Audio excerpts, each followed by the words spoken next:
శ్రీ గురుభ్యో నమః. శ్రీమాత్రే నమః. సత్సంగ పరివారానికి సాదరాహ్వానం.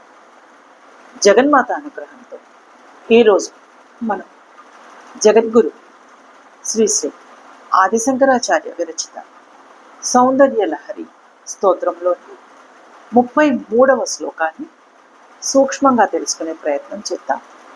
గం గణపతయే నమః. శ్రీమాత్రే నమః. స్మరం యోనిం లక్ష్మీం త్రితయ నిదమాదౌ తవ మనోః నిధాయైకే నిత్యే నిరవధి మహాభోగరసికాః భజంతి త్వాహం చింతామణిగుణ నిబద్ధాక్షవలయాః శివాగ్నౌ జుహ్వంత సురభి మృతధారాహుతిశతైః. శ్రీమాత్రే నమః. ఆచార్యుల వారి భావన ఈ శ్లోకంలో, ఓ జగన్మాత, నీ మూలమంత్రం ఉపాసించటానికి ముందుగా కామరాజ బీజమైన క్లీం, భువనేశ్వరి బీజమైన హ్రీం, లక్ష్మీ బీజమైన శ్రీంలను చేర్చి జపించే కొందరు సమయాచార సాధకులు తమ హస్తమునందు చింతామణులు రత్నముల చేత కూర్చబడిన అక్షమాలిక జపమాలను ధరించిన వారై మనస్సులో నీ మంత్ర జపం చేస్తూ సురభి అనగా కామధేనువు యొక్క నేతితో అనేక సార్లు శివాగ్ని హోమం అనగా జ్ఞానాగ్ని హోమం చేయనట్లు భావిస్తూ అవిచ్ఛిన్నంగా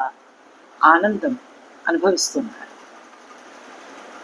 ఇక అంతరార్థం ఏమనగా,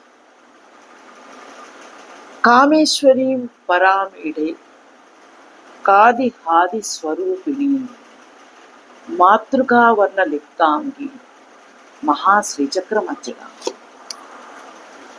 32వ శ్లోకం కాది హాది విద్యను తెలియచేసినది. ఈ శ్లోకం నందు కామరాజ్య విద్యను సమయాచార్లు చేయ విధానం ఆచార్యులు వారు తెలియచేశారు. జన్మించిన ప్రతివారు సొమ్ములు సంపాదించుకునేందుకు వివిధ వృత్తులు చేస్తూ ఉంటారు. అదేవిధంగా సాధనాధనం సంపాదించటానికి వివిధ సాధనలు సాధకులు చేస్తూ ఉంటారు. జగన్మాత కటాక్షం సిద్ధింపచేసుకోవటానికి దోహదం చేసే పంచదశి మంత్రం ఇదే ఆత్మవిద్య. శ్రీ విద్యయే సాధన నాదం. క్లీం, హ్రీం, శ్రీం లతో మూలమంత్రమునకు అనుసంధించి నిరంతరం మనసులో జపహోమం చేస్తూ శివాగ్నిని ప్రజ్వలింపచేసుకుంటూ ఆనందాన్ని అవిచ్ఛిన్నంగా అనుభవించడమే శ్రీ విద్యా ఫలితం. శ్రీమాత అనుగ్రహం ఇది. పశుభావం నిర్మూలించే రూపము కలది జగన్మాత. షోడశ కళామయి సచ్చిదానంద రూపిణి. అహోరాత్మకమైన 15 తిథులు 15 అక్షరములు గల పంచదశి విద్యాస్వరూపిణి జగన్మాత. శ్రీ విద్యాస్వరూపిణి, కాలస్వరూపిణి, తిథి త్రికూట, మంత్ర త్రికూట స్వరూపిణి, శుక్లపక్ష చతుర్థి, కృష్ణపక్ష తిథి రూపిణి. కాలతిథి మంత్రస్వరూపములు తెలిసిన వారికి శ్రీదేవి సహస్రారమునందు అమృతమును సృష్టించి వారిని చల్లగా తడిపి బ్రహ్మానందమును కలిగించును.